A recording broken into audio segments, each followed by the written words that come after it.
Hello and welcome.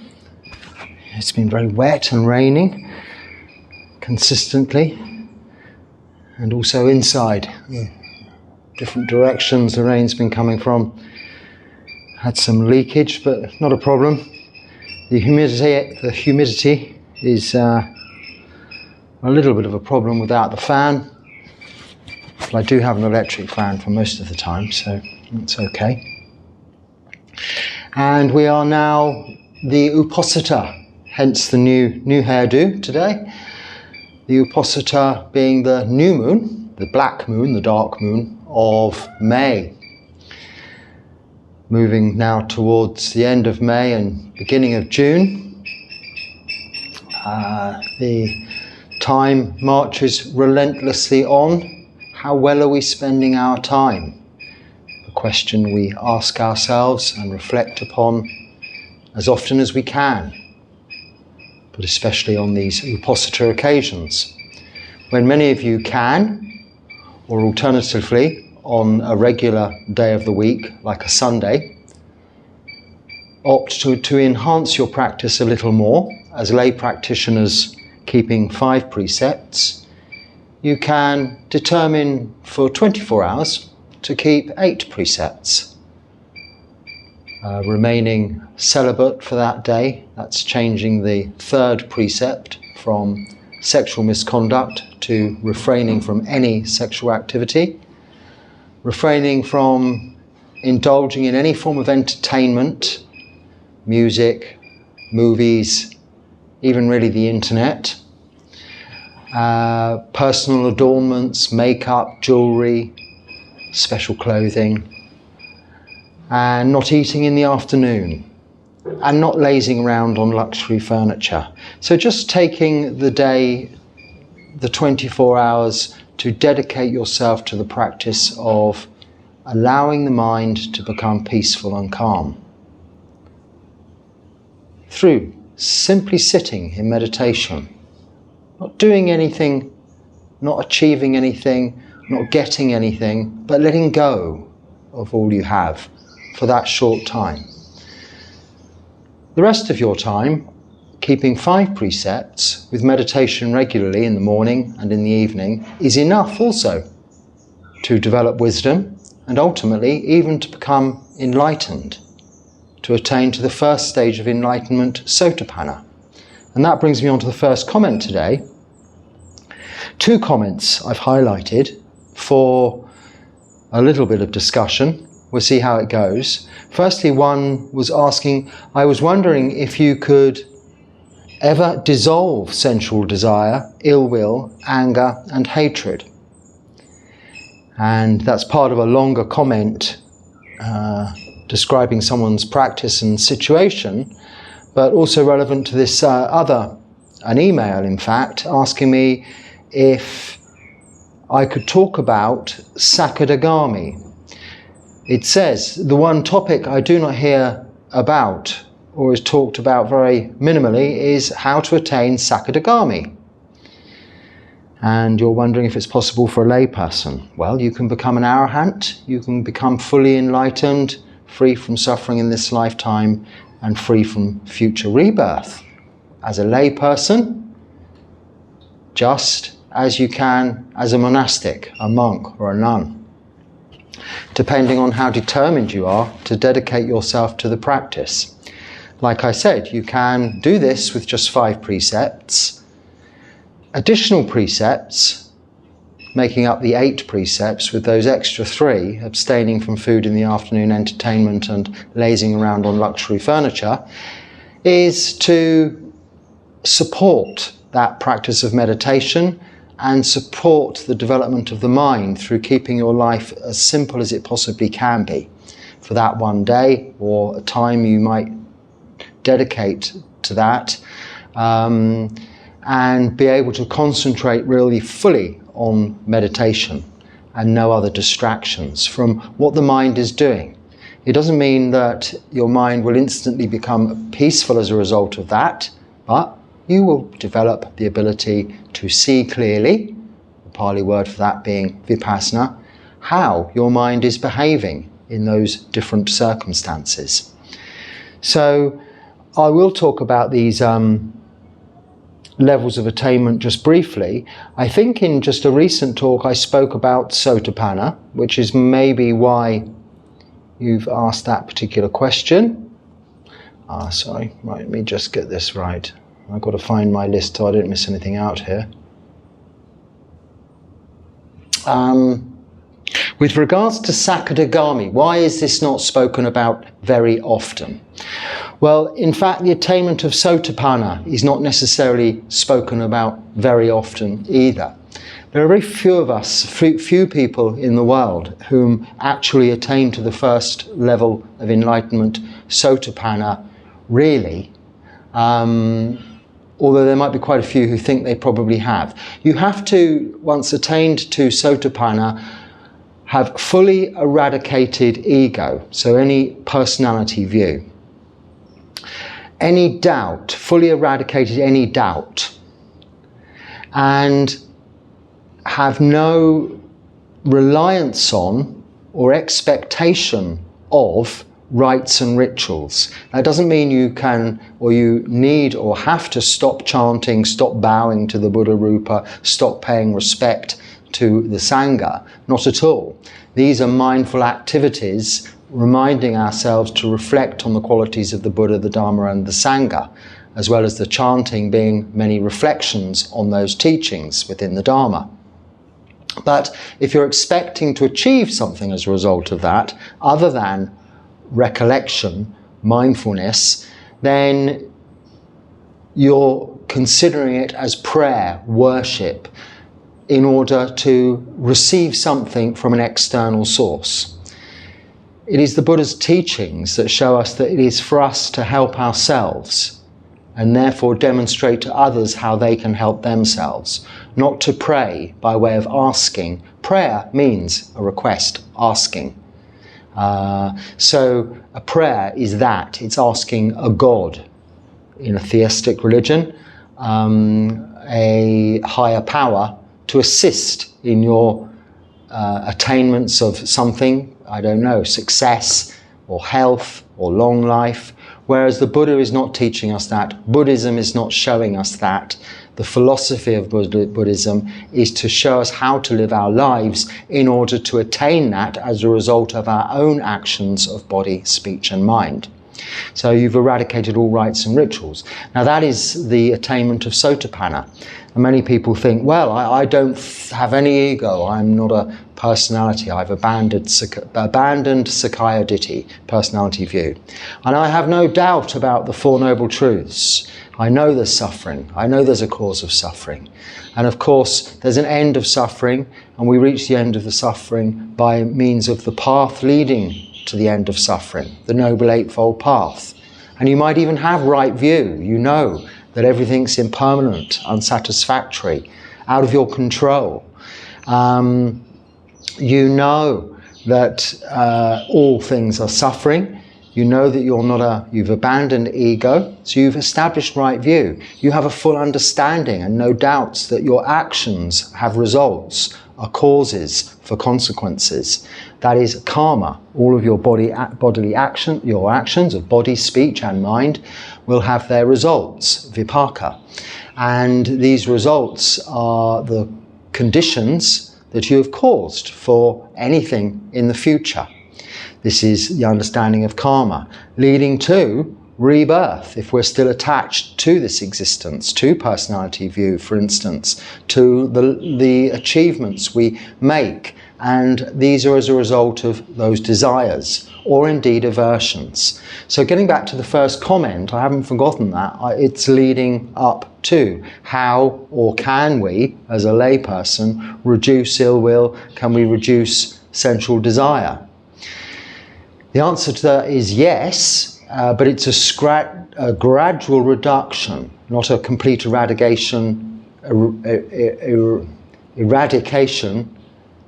through one step of the 4 steps of enlightenment, as I will explain. So I had to get my little list up so that I can just make sure I don't skip through Sakadagami. And what happens in Sakadagami in conjunction with and moving through to anagami, which is the following stage of enlightenment. One shouldn't focus, shouldn't even think about these stages of enlightenment. The first stage is important to know, sotapanna. How do you test that? How do you know if you've achieved that? So you're practicing the Noble Eightfold Path, you have right view, all your intentions are good, you're practicing right speech, your actions are good and wholesome, you don't cause any harm, you've been keeping precepts. You have right livelihood, you're putting in the determined effort, right effort, you're maintaining mindfulness, right mindfulness, and developing right, or you have right samadhi. So you may think in this sense you've abandoned ego, you've abandoned doubt, you've abandoned rites and rituals, I'm a sotapanna. Now what happens when the GP, your doctor, your physician, whomever, says you have this terminal illness and you have only so long to live? Now firstly, we all have a terminal illness. We have the terminal illness of birth, because birth leads to aging, sickness and death. Once you're born, it's an incurable terminal illness. It will not go away, whatever medicine you take. This practice is the medicine to take away our attachment to that birth and that life, our clinging to that birth and that life, allowing us to let go of birth and life, and therefore abandon rebirth into the future, abandon the causes and conditions we're creating for that rebirth. So the test of have you attained to sotapanna, which is why once you've attained to sotapanna, you'll no longer be born in any other realm than the human realm, and no more than a maximum of 7 times. I'm not sure why that is, the 7 times, but I spoke about that briefly in the talk on sotapanna. You know you're a sotapanna when this doctor, this GP, this physician tells you you have this terminal illness, you're going to die in about 3 or 4 weeks' time, or 3 or 4 months' time, or you have 1 year to live. It's incurable, so go away and put your affairs in order. No need to come back and see me. Drop into the palliative care clinic, they'll give you some painkillers so that you don't die in too much agony. And you say, okay, thanks very much, doctor, have a nice day. I will maybe meet you again in a future lifetime, or you may be successful in your practice and we will no longer encounter each other along the path towards that end. So equanimously, you leave the GP's practice, the doctor's practice, the physician's practice, or whatever medical centre has given you this news, feeling no different at all to when you arrived. If anything, a little more relieved that samsara will not be continuing for too much longer. And now you look to his request to get your affairs in order, but as attainment to sotapanna, you have already done that. What is there to get in order? Oh, well, I've got to organise my finances, my money, write my will, do this. Why? If you were a sotapanna, this has already been done. Because the process of attaining to sotapanna is a process of letting go. You've probably renounced most of your worldly goods. If you haven't, you've put them in order such that other people will benefit from them, either whilst you're alive or after you've died. The death aspect of putting your affairs in order does not make any difference if you've attained to sotapanna. Your affairs are in order. So, not making claims to any attainments, but as a monk or any nun, any Buddhist monk or nun, bhikkhu or bhikkhuni, we at ordination are putting our affairs in order. We renounce worldly life. We no longer use money, and therefore there's nothing else for us to consider in terms of putting our affairs in order at the end of death. In a way, that is a certain commitment to that life, but also a letting go of our previous life, mostly a letting go of our previous life, true renunciation. So how do you know if you're a sotapanna? The doctor tells you you're going to die. Well, you knew that anyway, you were going to die. You know that was coming regardless of timing, whether it was this year or in 60 years' time. The only thing you know now is that it's less than you might have ordinarily come to experience, but even so, we never know. We don't know beyond this breath, which is why when I say how well have we been practicing, how well have we been spending our time, if it's with mindfulness in the present moment, here and now, for most of the time, that is the best way we can spend our time. Not with thinking about the past, not with imagining about the future. The past is gone, the future is just imagination. All we have is here and now. So this is the attainment of Sotapanna. And then once one attains to arahantship, you're an arahant, you have abandoned, you will abandon all ignorance whatsoever. You will abandon any wanting, or you would have already abandoned desire and ill will. But also finally, as an arahant, to attain to arahantship, you let go of the belief that you are either better or worse or the same as others. You let go of any belief of either a material or immaterial rebirth, or it becomes irrelevant, as does becoming not continue as a necessity. There is nothing to achieve, because it's the ultimate final acceptance and letting go.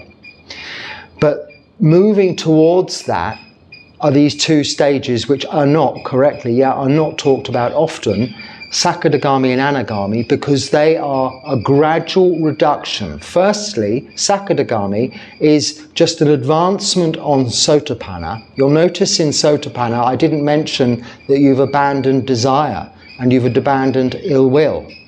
This includes lust, it includes hatred, it includes frustration and restlessness, it includes anger. A Sotapanna will still have desire, but a Sakadagami has reduced sensual desire and reduced ill will. It's gradually reducing towards the next stage of enlightenment we call Anagami. In English, the first Sotapanna is stream enterer. The second Sakadagami is once returner. The third Anagami is non-returner. So this is entering the stream to get to the other side, is the idea. Arahantship, full enlightenment, being the other side of the stream. So we're going to go into the stream, so stream enterer. And then we're always popping back onto land, because we still have desire, we still have ill will. Once we reach Sakadagami, we will occasionally, once returner, pop back to land. But once we attain to Anagami, we've completely let go of all sensual desire. That is lust and ill will. That is aversion. Not necessarily, though, anger, because a little emotional form of anger, not physical wishing to harm, but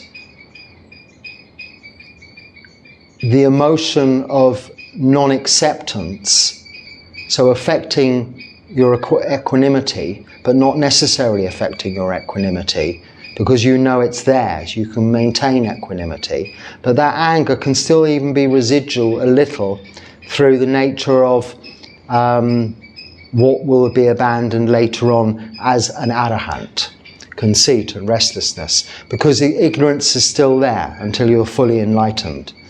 On abandonment of avijja, ignorance, you are unable then to create causes and conditions. There is no anger, there is no attachment. You fully let go for future rebirth. Hence, the arahant is never reborn. They've attained enlightenment.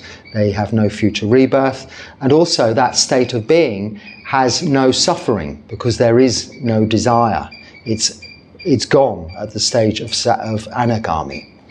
So, how do you attain Sakadagami? With continued practice. Once you've attained to Sotapanna, you don't give up, but you don't have to try so hard, because this is a huge hurdle to overcome. It's also one way. You cannot reverse back from Sotapanna. This is why people who have mistakenly thought they're Sotapanna, just because they have no doubt and because they have no personality view, and they say or they think that they're not attached to rites and rituals, that sounds quite easy to achieve, doesn't it? But until you put it to the test, you're at death's door. Unless you can approach that equanimously, you still have attachment to this life, so you haven't attained to Sotapanna. And materialistically, to understand that, well, can you just walk away from everything you own now without a care or concern, including the people you love dearly and know, your family, your nearest and dearest, your loved ones, your partners, your friends, your associates, your business acquaintances, your businesses, your social environment, everything like that? Can you just walk away, go to another country in a different part of the world where they don't have your culture, you're abandoning your own upbringing, your culture, your language, you don't know the language, the climate is totally different? Can you do that? Leave it all behind without thinking, just not worry. It's not that you don't care, they're okay. If you die tomorrow, that's going to be the same. You'll have no way you can assist, help them, do anything for those people that you might love dearly if you just die tomorrow because you're run over by a bus. This is a commonly used phrase in my country. You might get hit by a bus or run over by a bus, as being a sort of a cliche, unexpected thing to happen. I think it came about at the advent of buses, when they were rather large, fast vehicles that came after horses and could come at you and cause your demise. Here it's quite a real and significant threat. More or less every day I consider this on Pindapata, because the non-government bus, I must hasten to add, government buses here are driven very well. If ever I was going on a bus, I'd only get on the red buses, the government buses, because I have utmost respect for their drivers. But the other ones, the privately run buses, well, it doesn't even bear thinking about, and I won't talk about it, but beware. They're extremely dangerous, and it astounds me that it is allowed to go on. A little bit of a rant there, I suppose. I don't mean to, but and no one's probably listening that really that really cares. I think people are used to it, but they literally, unchecked, are allowed to race each other to the next stop on the basis that the bus that gets to that next stop first gets the passengers. And how that really figures with timetables, clearly it won't, will it? It doesn't. I've no idea. But this is a side. Now, one can have that aversion about such a situation. One can have anger about such a situation, even as a Sakadagami, even as an Anagami, really even as you're developing through Anagami towards arahantship. You can still have compassion, and so you'll have metta, loving kindness, karuna, compassion. You'd have developed these qualities. So not out of protection for your own life, but the many other lives that could be lost as a result of those abominable forms of behaviour going on, careless commercial activities, just to gain a few extra rupees. Or to what end, I'm not sure. Because there's probably a limit to the number of buses and a limit to the number of passengers, understandably. But this is a situation that if everybody towed the same line, the opportunities would remain the same. And people wouldn't have to die as a result of it. And I say that because people do die as a result of this tragically bad behaviour. But you can have feelings about this, which are seemingly like ranting and raving, and negative feelings about this, but that is just compassion. Compassion for others' ignorance. Because it's ignorance, isn't it? Now, I'm sure the driver of the bus that ploughed over a cliff, killing 20 odd people or whatever the other day, has probably, if he's still alive, awoken to that ignorance. Why was I so stupid to drive in such a way? For a few extra rupees and destroy all those lives and the lives of those families. And we don't want to awaken that way, but we don't want to lose that compassion for those people who are suffering. So this is the way the advancement through to enlightenment works. You don't need to be talking about these stages, thinking about these stages. The chances are, if you think you're a Sotapanna, you're not, because you're thinking you are something. This is personality view, Sakkaya Ditthi.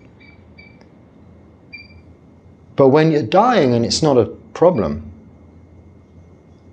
you can think, wow, this practice has paid off. Because if I was told that, if I was given that terminal diagnosis a year ago, or let's say before I was practicing meditation, before I was keeping precepts, I wouldn't have developed the wisdom to know that, well, that's it. I was dying anyway. I already had a terminal illness. I wouldn't have developed the equanimity, the understanding to be able to act accordingly with the information I've been given and just do nothing. I wouldn't have already put in place my affairs. I'll have nothing more to do. No work to be done. Yeah, if you've got a job still and you're given that terminal diagnosis, unless you really love your job, you might go and hand in your notice and say, well, I'm not coming in tomorrow unless I'm duty bound to work my notice, because I've only got 3 weeks to live and I don't want to waste the precious days I've got left stamping things on a production line or whatever it is I'm doing.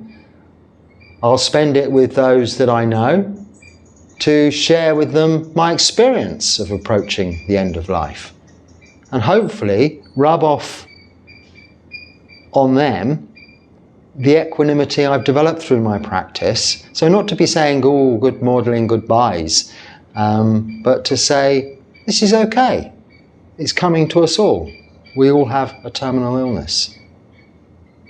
So that's Sotapanna. And Sakadagami, in answer to the second comment or question, is just where the stage at which gradually, after attaining to Sotapanna, desire and ill will, through the development of wisdom, reduces.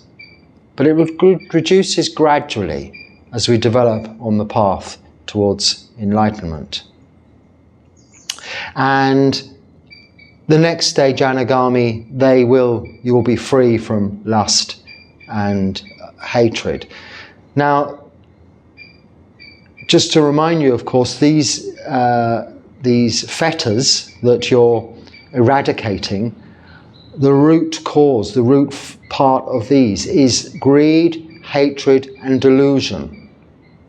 So greed is desire, hatred is coming from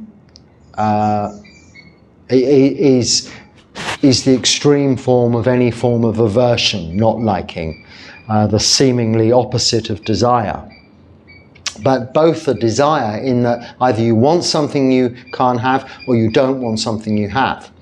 And then delusion is ignorance, but more a confusion than a lack of information, lack of knowledge. And these are all summed up in these fetters. As we slowly cut these fetters, we become free. And then I think, rather than continuing with the comments, another couple of messages I received either in the comments or through emails, which I'll just go on to talk about now, in relation to this really, is how, from a Buddhist perspective, do you feel about or deal with or take the situation in Gaza going on at the moment, or something like that. And I've had a couple of comments along those lines. Well, firstly, I should say, now whether or not we're Buddhists, we're Buddhist monks, I think one said, how as a Buddhist monk do you deal with the atrocities in Gaza? Well, whether you're a Buddhist monk, whether you're a Buddhist, whether you're a Christian, a Muslim, or whether you're just an atheist or anything, whatever, if you're human, yes, you are a human being, you are humane. So any inhumane activity going on with regards to any beings, but within our own species, other human beings, we are similarly appalled by, unless we are deranged. Now, there's levels of delusion and ignorance that can lead to complete blanking of the thinking brain, with no conscience and no conscientiousness. We call hiri and otapa in Pali. A sense of moral shame and regret and a fear of breaking precepts, if you like. Not guilt, not shame, really, but more, we really couldn't do such atrocities ourselves because we know how wrong it is. Especially if we're keeping 5 precepts, it's clearly showing us. We don't have many rules in Buddhism. There's not 10 commandments. Monks have, yes, a whole lot of supportive guidelines to support the core precepts of doing no harm. But for lay practitioners, and really monks also, we're just doing that, keep doing no harm, no killing, no harming of others through body, speech and mind. And if we have that attitude, then anything, and I think any religion has the same, similar guidelines, moral virtues. Anything going on, even in the name of religion, and wow, what's that about? But, you know, is absolutely atrocious. So how do you deal with it? Well, there are more so than people are mentioning, say, Gaza or that part of the world at the moment. Also in Africa, of course, in Russia and Ukraine, but across the globe, in all countries, at any point in time, there are a huge and most unacceptable number of atrocities, inhumanities going on right at the moment. Some of them much closer to home than you can possibly imagine or bear to think about. And this has always been the case, always throughout the history of man. It always has been and it always will be. Why? Because of greed, hatred and delusion. But Buddhism doesn't teach that you go and fight violence with violence, but you take the non-violent approach and you retreat. Peace can only be brought about, not just as a saying, but in real terms, by the abandonment of arms, by finishing aggression towards another. To fight it out always just fuels and continues war. When there's a winner, there's another one coming to the battle. It's a continuous process, all as a result of greed, hatred and delusion. So what we're doing in Buddhism is practicing to reduce, as I was just describing, through the abandoned cutting of these fetters, this greed, hatred and delusion. And of course we care. So if there's something we can do to help those suffering, starting with those that we can help close to home, and indeed extending that assistance to those further away, if we're able to, then we do. out of generosity, out of kindness. But we can only do so much without causing harm to ourselves or to some third parties in between. So we must stop at only offering assistance that is within our capabilities and means to do so. But further than that, and much further than that, we continue with the practice of our own moral virtue, development of moral virtue through keeping the precepts, our own practice of meditation, developing wholesome mind states, reducing unwholesome mind states, living within the parameters of the Noble Eightfold Path, aiming towards the attainment of Sotapanna, where we can abandon all material desire gradually over time, and aversion and ill will to either things or others, and become more equanimous, and also therefore also enjoy our life so much more, without fear of losing what we have, without fear of being harmed ourselves, taking care of our bodies, taking care by education of our thinking brains, but only as we would, like we'd take care of our vehicles, our cars, our motor scooters or whatever, in order to keep them going as best as they can. A vehicle through this lifetime, but without attachment to that vehicle. And also losing the attachment to that vehicle's ability to get you from A to B, knowing that you no longer have to be looking to go to B. This is abandoning that material rebirth we have within this lifetime, that desire for, I must achieve this, I must achieve Sotapanna, I must achieve Sakadagami, I must achieve Anagami, I must achieve Arahant, I must achieve first, second, third, fourth jhana, sixth, seventh, eighth jhana. This is all wanting, trying to achieve. It's all wanting, becoming. Ahankara mamankara, me making, my making. It's reinforcing ego, kaya ditthi, personality view. It's bringing you, it's totally resisting, and it's preventing you attaining to Sotapanna by reinforcing Sakaya Ditthi, ego, personality view.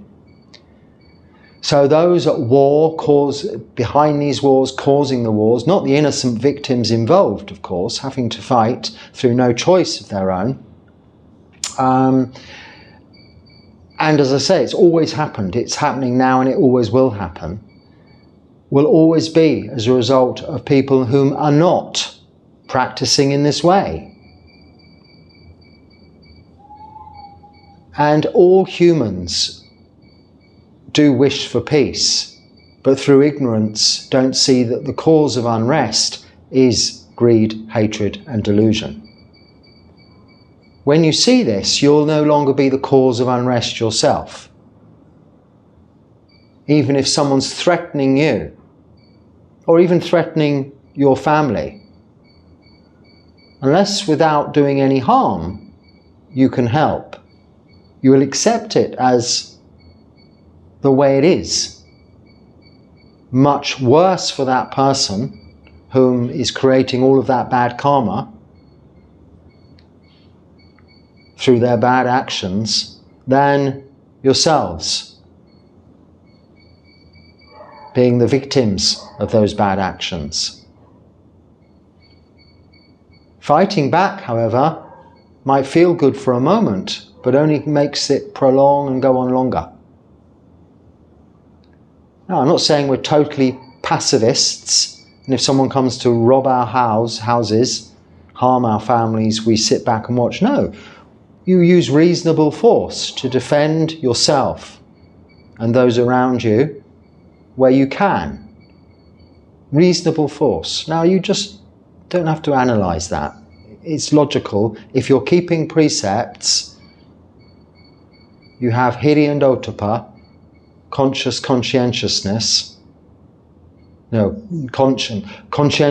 of conscience, rather. You'll be able to act equanimously, and actually in that respect more skillfully. Oh, you've seen the kung fu movies and such like in ideal worlds where the Shaolin monk is there and the aggressors are all coming. Slightest movements, batting them off like this, even bullets. And this isn't far from the truth. This is coming about through equanimity. He doesn't have to go jumping about, screaming and shouting, charging and throwing rocks and spears at everybody. He can stay in one spot and deflect what's coming at him. And we're doing this with all of Mara's arrows and spears. Mara being the personification of our defilements, greed, hatred and delusion. All of those things that are coming to us every day, temptations to do this and do that. Not morally bad necessarily, but perhaps just spend the whole day watching some movies or going to the pub and drinking beer with our friends, or the nightclubs singing, and I don't know, whatever it is that's nothing morally really wrong, part of society, and acceptable as for lay people's pastimes, not a problem to some extent, with the exception of intoxicants. There's never a right time to be drinking beer and taking alcohol in any practitioner's behavior, because you're then completely eradicating any mindfulness that you have. And even if you might say it's temporary, you'll then do it again. If you do it once, you're going to do it again. So by the nature of it was not once and then forgotten and never done again, you're planning for having no mindfulness into the future. So back to where I started, how well have I been spending my time? The best way to answer that is with mindfulness. Mindfulness in the present moment, here and now, like I've already said, all of the time, without exception, is the best way we can have been spending our time, between either one Uposatha and the next, 1 month and the next, 1 year and the next, or even moment to moment. Continuously reminding ourselves to come back to sati sampajana, mindfulness of all things, all of our actions of body, speech and mind. Now this example we set through this practice, it does rub off. Other people notice it. Now maybe not so many, not many people. But if one person is affected by it positively, that person has been truly helped, and they may in turn affect another, and so it goes on. Or you could get into long debates on the internet, as people do, I think, these days. Big chain arguments about the pros and cons of this war in this country, this move, that move, everything that's being done. Why? How does that help? It doesn't help you. It causes you mental stress, worry, concern. Yes, still care, but don't keep watching it. Turn off the news. There's no need to watch it. It makes no difference you worrying about it. Unless it directly involves you and there's something you can do to help, it doesn't matter. It matters that it's going on, but it doesn't matter whether you observe it and watch it or not. You're just creating unwholesome mind states. It isn't compassionate, it isn't compassion to sit there watching and either moaning or crying about all the nasty things that are going on in the world on your little screens for hours on end, and then arguing about it with people. It's just developing unwholesome mind states. That's not compassion. Without watching your little screens, you can have compassion, you can have metta, loving kindness, for all beings, everywhere. As it says in the Kalanaya Metta Sutta, in the air, deep in the oceans, far and near. Those we love, those we hate, Everybody. Without torturing your own minds and causing yourself undue additional suffering. So that's kind of how Buddhists deal with it, how Buddhist monks deal with it, but really how all humans can deal with it, but through ignorance don't. They take up arms, they go on protest marches, they cause more aggro and more grief. They blame others. When I say they, I'm not specifically pointing in any direction here. We do that. We all do that. It's within our natural human tendencies to apportion blame and use hatred, that defilement, against those we blame. But we're ignoring delusion there. We're focusing on all of our rage and our hatred, ill will, and ignoring that we could be wrong through confusion, through ignorance, through delusion. You see, I could be very wrong about those buses. There may be a very good reason for them to race each other on very narrow lanes, being on completely the wrong side of the road and up the pavements on both sides and throwing every other vehicle sideways in their wake. But I doubt it somehow. I think that just comes out of complete delusion. Not even so much greed, because there's no real golden pot at the end of that rainbow. And they're beautifully coloured buses, they're rainbow colours. But they've come to be an icon of fear for humanity, not for myself, but for everybody who sees them, that's not used to them, as they tear around these beautiful little lanes and roads without care or consideration for others. I mean, saying that, one screeches to a halt, they jump off and they put food in my pindapata. But that is not talking about how to speak to people and right speech. That isn't the appropriate time or place to have that discussion. Because you might say, well, why don't you say something to the driver? Stop driving so fast. Those 5 points of right speech are very important, always to contain that aggression, that anger. Like I said, this anger is going to be with you right up until arahantship. I think someone said to Ajahn Chah, who is a renowned Thai forest master whom attained to arahantship, that was reading his palm, some palmistry or something like that, said that you have a lot of anger there. And certainly someone said to me that I have a lot of anger, especially because everybody's seemingly so very peaceful here and calm on the face of it, if they're not driving a bus, that is. But they said to Ajahn Chah, you have a lot of anger there. And he said, yes, absolutely, I do have a lot of anger, but I don't use it. And that's the key point. This is the wisdom, panya. You can still be angry, you might still be angry, even as an arahant, with what's going on in the world, whether it's Gaza or Ukraine or Russia or in the African continent, whichever bit is warring at the moment. There's always one bit of it at war. This is continually going on, and you can feel angry about it through compassion, but you don't use it. And by thinking, well, is this the right time to speak about it? Do I know enough about it? Do I have the right information? Is it true? What I think, my view, is it correct? Can I speak about this kindly and appropriately? Is it going to be useful to the person I'm addressing my comments to? And is it coming from a place of experience? Well, you know, I'm not a bus driver, but the other four wouldn't be qualified, because the poor conductor man who's just doing his job by collecting money on the bus, who wants to stop the bus and put food, rice in my bowl for my daily sustenance to keep me going for another day, and gratitude to him for that, and anumodana for that, that isn't the time and place to address that issue.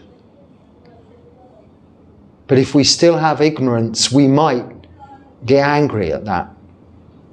The person whom is probably just a victim, like a poor soldier forced to war by the authorities. Even if he never fires a bullet and just hides in the background, he's still there. But not out of choice, not of his own volition.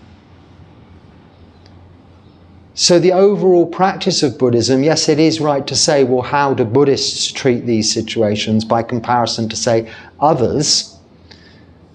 But I'm not segregating, we don't segregate Buddhism from humanity.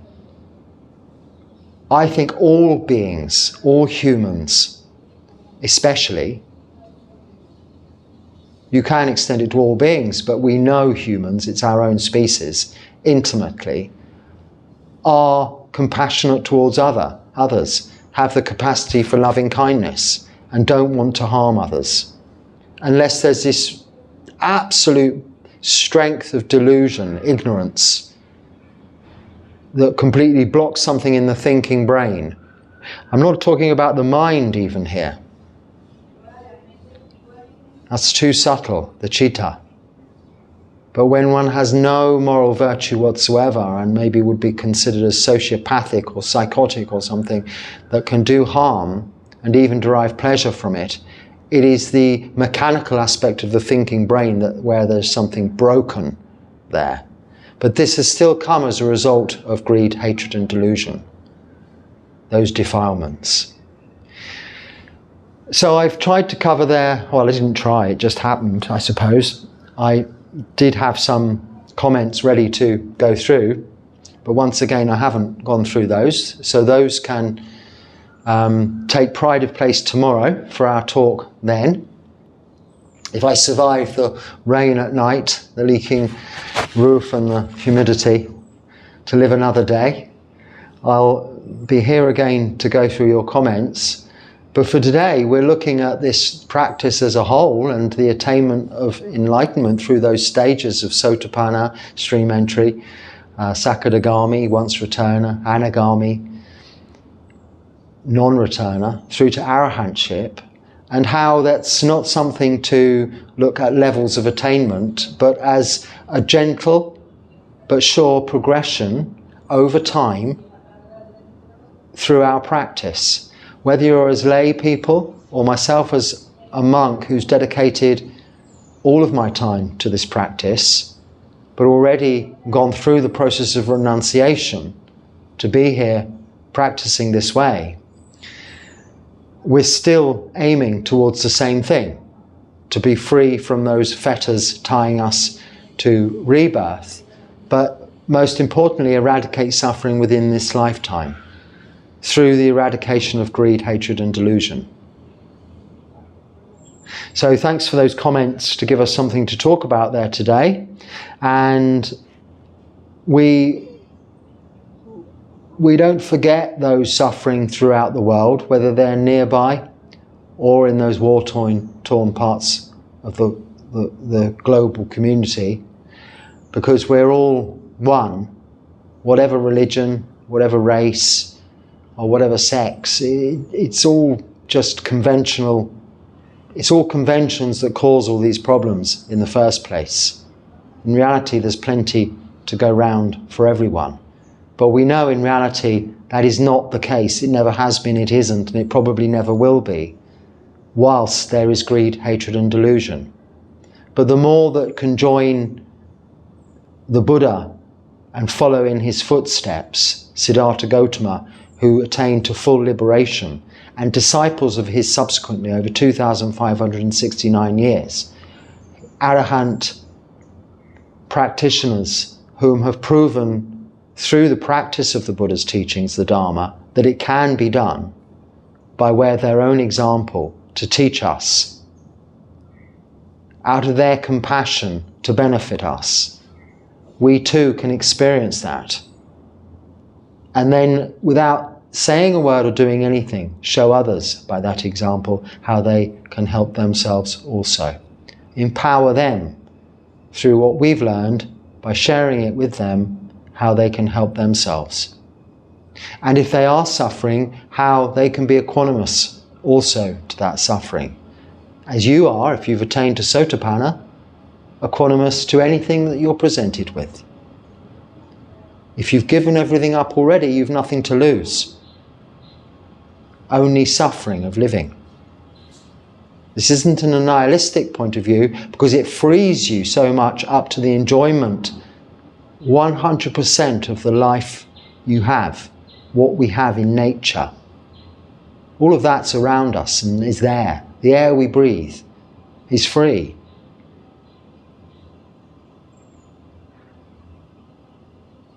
So hopefully there's something useful in those few things I've said, and if so, you can put it into practice. If not, just don't give it any more time, but please come back again and join me for these talks in the future. Don't feel you need to go back through all of the old videos because we cyclically talk about the same thing. If you're joining us new today, just keep watching from now on. It'll be a pleasure to have you joining our community and discussions like this and developing on the practice, on the path, this practice developing on the path happily towards Nibbana. Be happy and stay well. Sukhi Hotu.